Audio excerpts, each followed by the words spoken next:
Salutations, and welcome to our second Q&A session. Since it's been 3 months since the last episode, I've had plenty of more questions to look through, so this will be a much longer video than the first one. I appreciate that a lot of you have been leaving me questions. The sheer amount of questions I've got totally exceeded my expectations, even if some of them were questionable. Keep the questions coming, guys. I might not be able to answer all of them, but I'll make sure to get as many answered as possible. Since our last episode, I asked you guys to leave questions not only on my Discord server, but in the comment section of the previous episode as well. Alrighty then, let's get started. Connor Burns asks, what's your least favorite Halo, and why? This is honestly a tough question to answer because I don't really hate any of the Halo games, but if I had to pick my least favorite, it's the Master Chief Collection. It's an utter embarrassment of a game, and Microsoft and 343 are fully aware of this, which only makes this more heart-wrenching because they stopped supporting it 2 years ago, and I even bought an Xbox One because of this thing. They pretty much swept it under the rug like nothing ever happened.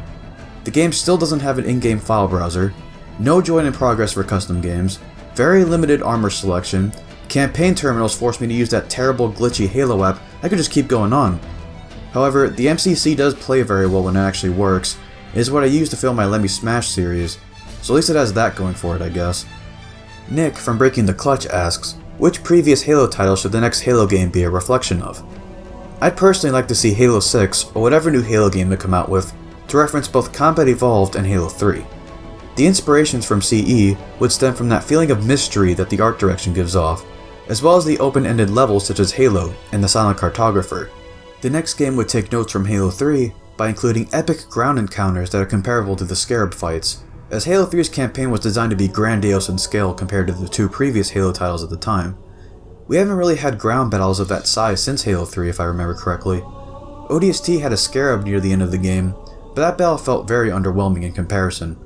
I'm not saying that Halo 6 needs to have Scarab specifically to play well, but at least give us a large-scale battle that was equally as dynamic and engaging, which was something Halos 4 and 5 sorely lacked.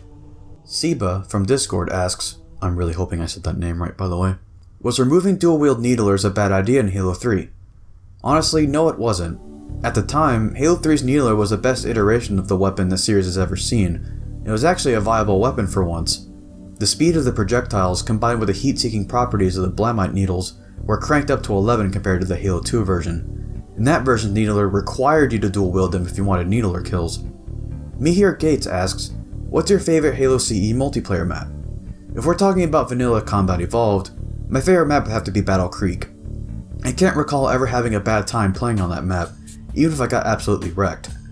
If we're talking about Halo Custom Edition, I've always been a huge fan of Portent. One of the most beautiful looking maps in that game, in my opinion, and it plays phenomenally well with a large group. Spike McGregor asks, what's your favorite vehicle in Halo? My favorite vehicle of all time is the Revenant from Halo Reach. I just love this thing to death. It's fast, pretty powerful, and is very unique as a vehicle. Sure, it's another mortar-based vehicle like the Wraith, but it sits in an entirely different vehicle class as a hard-hitting and fast assault platform. It pains me that the Revenant hasn't made a return in the series, and I'd love to see it come back in the next Halo game. Lazy Bunch asks, how do you feel about the direction 343 is heading with Halo? And do you think Halo 6 could be a smash hit like the older games were? Look, I try to be optimistic. I really do. I always try to look at the bright side of everything. That being said, my feelings with 343's decisions on the franchise are mixed. Halo Wars 2, while not developed by 343, has shown some promise. The art direction uses a combination of the classic trilogies and the Reclaimer saga's art style, which is something I hope is a new standard going forward. Also, the game is very fun to play and is quite a refreshing experience compared to Halo 5, which I only play like once a month at this point. Speaking of Halo 5, this is where I have to start facing reality. Everyone and their mother has said that Halo 5's campaign was an absolute disaster on every front, and it hurts me to say that as I see myself as more of a campaign player than a multiplayer one. To summarize my feelings on Halo 5's campaign, the story was atrociously anticlimactic and all over the place, and the level design of the missions were way too linear and uninspired. The Warden Eternal boss fight being recycled over and over again was one of the most questionable gameplay choices I've seen in this series. If Halo 6's campaign is going to be anything like Halo 5's, I'm afraid you're going to have a rough time. It only gets worse with microtransactions such as Wreck Packs in Halo 5 and the Blitz Packs in Halo Wars 2. I hate that this is starting to become a standard in this series. The multiplayer was alright. In my opinion, it was better than Halo 4's, but I still don't feel the urge to play Halo 5's multiplayer for that long. As for the second part of your question, it depends on how you view it. Obviously Halo 6 is going to sell millions of copies thanks to branding, and it'll be a financial success for Microsoft and 343, no doubt. However, in terms of staying power when it comes to population numbers, I highly doubt it will be anywhere near as successful as the past Halo titles, especially when Halos 2 and 3 are in the equation. I still remember Halo 3's population being over 100,000 strong in the year 2009, 2 years after it launched. Halo hasn't retained such a high population for that long since, and I'm fairly certain Halo 6 will never be able to come close to that even if the game turns out to be really amazing. Stick asks, what do you see in the future of Halo modding? I see a lot of promise, and that's why I wish to continue covering Halo mods on the channel. You have fantastic channels such as GameSheet13, Lord Zed, JJIJR, and many others producing quality modded content, some of which I have already covered on the channel and will continue to do so going forward. Let's not forget SPV3, which was easily one of the best mods I've ever played. I actually feel like making a This is Halo modding video, similar to the This is Halo Custom Edition video I made last year, to show everyone how awesome Halo mods have gotten in recent years. DragonSlayer182 asks, Is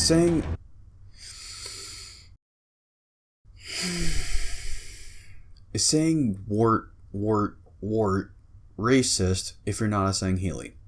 Boy! You humans need to stop saying that. I'm so sick and tired of that bigoted, stereotypical hate speech towards my people. That also goes for blarg and honk, which are equally as damning. So please, think of the Sangheili children. Stop spreading so much hate. We're more sophisticated than Wart, blarg, and honk, damn it. ODST asks, is it ever going to be possible in the near future if we as Halo fans can play a Halo game as another Covenant faction, like the Jirohanai or the Ungoi, or the Let Go, or of course the wise people of Sanghelios? Oh, why thank you. To see another side of these different cultures. I would love to see that. I've been dying to play a Sangheili exclusive campaign for the longest time. As for the other mentioned races, we technically already play as brutes, grunts, and hunters in Halo Wars 2, and each species even has their own leaders that are usable.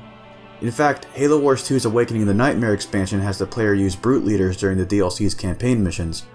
However, it'll be tough to try to make a game with these characters in the FPS genre without it being too gimmicky compared to other Halo games. Bungie's choice to include the Sangheili as playable characters in Halo 2 was a success as they're pretty similar to Spartans in a lot of aspects. The other Covenant races will be much more difficult to perfect in terms of gameplay. Doesn't mean that I wouldn't want to see these kind of games happen. On the contrary, I'd pay for such games. I just find it very unlikely that we ever play as anything besides the Sangheili in future installments of the FPS Halo games. Another Crazy Croft asks, favorite Sangheili armor out of any Halo game? I've always been a huge fan of the original Elite armor, especially the one I'm wearing right now in Halo 2. However, if I had to pick another one, I'd say Halo 4's Zealot is badass. It looks regal, and I can imagine the user having a calm and calculating personality, yet it still manages to look intimidating and fierce. Sierra117 asks, what is your favorite Halo soundtrack? This is a tough one to answer, but I'm going to have to go with a tie here. I enjoyed the Halo Combat Evolved and the Halo 3 ODST soundtracks equally. Both OSTs have a wide variety of tracks that fit for different moods. If I'm out walking, I listen to either Walk in the Woods from the CE soundtrack, or Deference for Darkness from the ODST soundtrack. If I'm feeling pumped and energetic, I listen to either Rock Anthem for Saving the World and the main theme from the CE soundtrack, while ODST has Skyline in the finale. Snowy Snowtime asks, what inspired you to make your Lemme Smash series? Oh boy. So, the Halo edition for Lemme Smash was supposed to be a one-off video.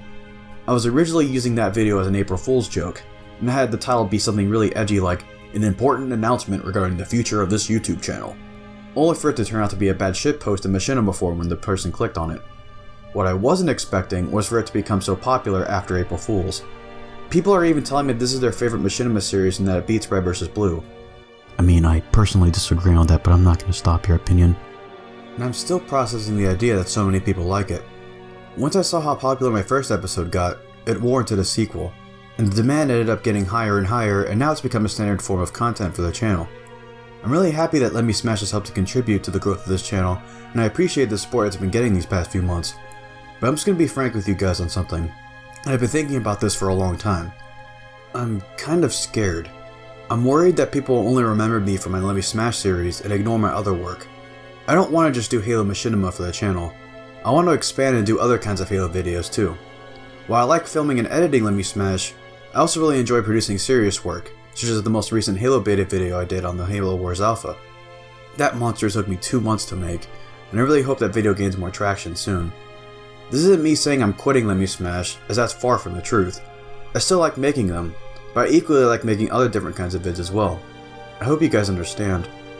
Our last question for today is from Joha the Low-Wage Courier, and he asks, how do you guys drink because of the whole mandible thing? Really long, bendy straws.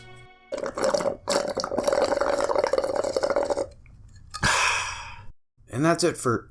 Oh, we still have more questions? Man, I really need to get better at making sure I don't forget any of these anymore. From the quality of these other questions, I expect these to be good. What? Why would I do that? I mean, I do, but that's not... No. No! Stop it!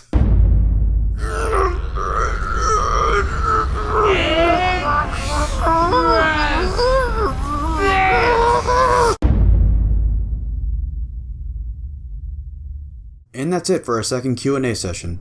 I'm going to try to do these more often and not have a 3-month wait for the next episode. As always, if, and only if, you like what you saw today, hit the like button and subscribe for more Halo exclusive content on this channel, and make sure to hit the bell icon to be notified when I upload my next video. Make sure to follow me on Twitter and join my Discord server to interact with myself and the rest of my subscribers, while also receiving updates on my future works. I'm also now on Patreon. If you'd like to further support my channel voluntarily, you may feel free to donate however much money you'd like. Any amount of money you'd wish to send over my way, even if it's just $1, will make a huge difference and it'll mean the world to me, and I'll do everything in my power to make sure my content grows to become better and better thanks to your contributions. A much steadier supply of income, besides the admittedly shady YouTube ad revenue system, will mean I'll acquire much better equipment, whether it's hardware or software, to further enhance the quality of my videos.